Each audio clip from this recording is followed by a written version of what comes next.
Call చేస్తుంది. Yeah మా PCR మీకు కాల్ చేస్తుందండి. చెప్పండి.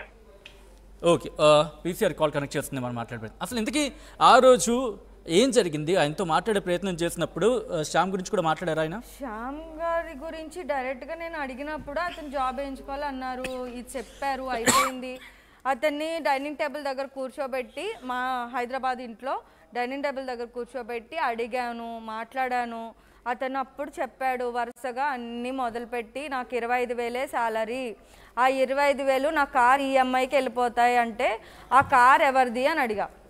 మీరు యూ కెన్ సీ ఇట్, ఆ కార్ అతని పేరు మీద ఉండదు, కార్ మీదని చెప్పారు కదా, కారు ఈఎంఐ పే చేస్తున్నారు. ఓకే, మీకు వచ్చే శాలరీ 25,000 21,000 22,500 ఎంతో చేంజ్ చెప్పారు. వాట్ ఎవర్, అతని శాలరీలో 2,000 మిగులుతుందా అనుకుందాం. సో ఆ ఈఎంఐ అది పోను, 2,000 మిగిలితే ఆ 2,000తో నేను కాపురం ఎట్లా చేయాలి? ఆ 2,000తో కాపురం ఎట్లా చేయాలి?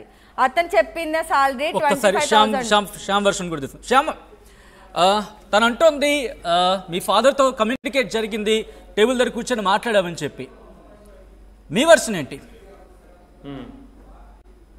సార్, ఈ అమ్మాయి మొత్తం మార్నింగ్ నేను పెట్టిన లైవ్లు అన్నిటికి ఈవిడ ఆన్సర్లు రాసుకుని వచ్చి ఏదేదో మాట్లాడించుకొని మొత్తం అటు నుంచి ఇటు ఛానల్ తిప్పేస్తుంది. నేను ఒకటే సార్, నేను ప్రతి దానికి ప్రూఫ్ పెట్టా మాట్లాడుతున్నాను. అమ్మాయిని పెట్టడానికి ఎందుకు పోయి ఏదన్నా కోర్టులోనే చూసుకున్నా, కోర్టు సార్ చూసుకుంటది కాదు, ప్రూఫ్ కనిపించట్లేదు. ఒకసారి యూట్యూబ్ లోకి వెళ్ళి కొట్టమ్మా, అన్ని వస్తాయి.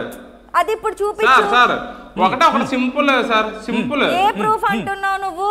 నిన్న ఈ అమ్మాయి ఏది నాకు ఒక నిమిషం ఆగమ్మా, ఫ్రెండ్స్ నీకు అసలు తెలుస్తుంది. ఇప్పుడు ప్రతి ఒక్కరికి ఏదేదో అయ్యిందని నువ్వు చెప్తున్నావు కదా, శాలరీ జాబ్ సోయన్స్ అని చెప్తున్నావు కదా, అది కాదు అసలు మ్యాటర్. ఇప్పుడు నీ అంతటా సార్, ఈ అమ్మాయి నిన్న మా సిస్టర్ కాల్ చేశారు. ఏంటవుతున్నా ఇలాగ 25 లక్షలు దాచారంట, ఏం జరుగుతుంది, ఇతను ప్రెస్కి వెళ్ళారు ఏంటి అనేసి అంటే, అమ్మాయికి తెలియకుండా అమ్మాయి వాయిస్ రికార్డింగ్ చేసి ఈ అమ్మాయి పెట్టింది. ఆ వాయిస్ రికార్డింగ్ అమ్మాయి ఏంటన్నది, మీరు ఇద్దరు కలిసి ఉండరు నాకు తెలుసు, కానీ హైదరాబాద్ వెళ్ళిన తర్వాత అక్కడ ఏం జరిగిందో మాకు ఎవరికి తెలియదు అన్నది. మొగుడు అన్నాడు చూశాను, నా బాధలు నాకు తెలుస్తుంది. 2 మొగుడు అన్నాడికి ఎవరితోనో బయట ఫోన్ చేయించి అలాంటి వార్నింగ్లు అవి ఇప్పిస్తారా? అసలు ఆడదాయి అన్నదానికి ఎవరైనా ఇలా చేస్తారా? ఎవరు ఎంత మంచి పని అయినా, ఎవరు ఎంతైనా ఒక ఆడదానికి ఒక రెస్పెక్ట్ అనేది ఉంటది. కానీ ఈ అమ్మాయికి అది కోల్పోయింది. ఈ అమ్మాయికి కావాల్సిన డబ్బు ఇవన్నీ పెళ్లి చేసుకున్న పిల్లానికి అక్కడ సంబంధాలు పెడతావా? పెళ్లి చేసుకున్న అమ్మాయి తమ్ముడితో, సొంత తమ్ముడితో అక్రమ సంబంధాలు పెట్టేయచ్చు, ఇష్టం వచ్చినట్టు మాట్లాడేయచ్చు, కొట్టచ్చు, తిట్టచ్చు, నోరు జారచ్చు. నువ్వు వేసిన ఎలిగేషన్స్ అన్ని రాంగ్. నువ్వు వేసిన ఎలిగేషన్స్ అన్ని రాంగ్. నేను ఒక్క వీడియో రికార్డ్ చేయించాను, అదొక్కటి ప్లే చేస్తే చాలు. ఒక్క నిమిషం, ఒక్కసారి ఇందాకలా సూర్యారెడ్డి గారు డిస్కనెక్ట్ అయ్యారు. మళ్ళీ ఒక్కసారి సూర్యారెడ్డి గారికి వెళ్ళే ప్రయత్నం చేద్దాం. సూర్యారెడ్డి గారు ఫిబ్రవరి 14 గురించి మాట్లాడుతున్నారు. ఫిబ్రవరి 14కి తిని అక్కడికి వెళ్ళాలంటున్నారు. తినేమో ఐశ్వర్య ఏమో కంప్లైంట్ ఇవ్వడానికి పోలీస్ పిఎస్కి వెళ్ళాలంటున్నారు. ఏం జరిగింది? ఫిబ్రవరి 14. హలో చెప్పండి సూర్యారెడ్డి గారు. ఫిబ్రవరి 14 అంటే నాకు 8th కాల్ వచ్చింది. ఫిబ్రవరి 14కి షూటింగ్ ఉంటుందా లేదా కన్ఫర్మేషన్ కోసం నాకు కాల్ చేశారు. ఓకే, ఐశ్వర్య గారు కజిన్ మాట్లాడుతున్నాను. నేను ఐశ్వర్య కజిన్ మాట్లాడుతున్నాను. కజిన్ ని వాళ్ళ అమ్మ, నేను, వాళ్ళ భర్త నలుగురం కలిసి ప్లాన్ చేస్తున్నాము సర్ప్రైజ్ ని అని చెప్పేసి నాతో మాయ మాటలు చెప్పడానికి ప్రయత్నించారు. నేను దానికి ముందుగానే వాళ్ళ హస్బెండ్ తో ఫోన్ మాట్లాడుతూ ఉంటే చూసుకున్నాను అనమాట. వాళ్ళిద్దరికి కొంచెం సరిగా లేవు విధానం. మాట్లాడదాం.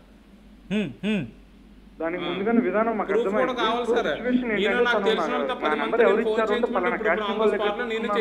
పలానా మానస్ దగ్గర తీసుకున్నాను ఇవన్నీ చెప్పారు ఫోన్ కాల్లో.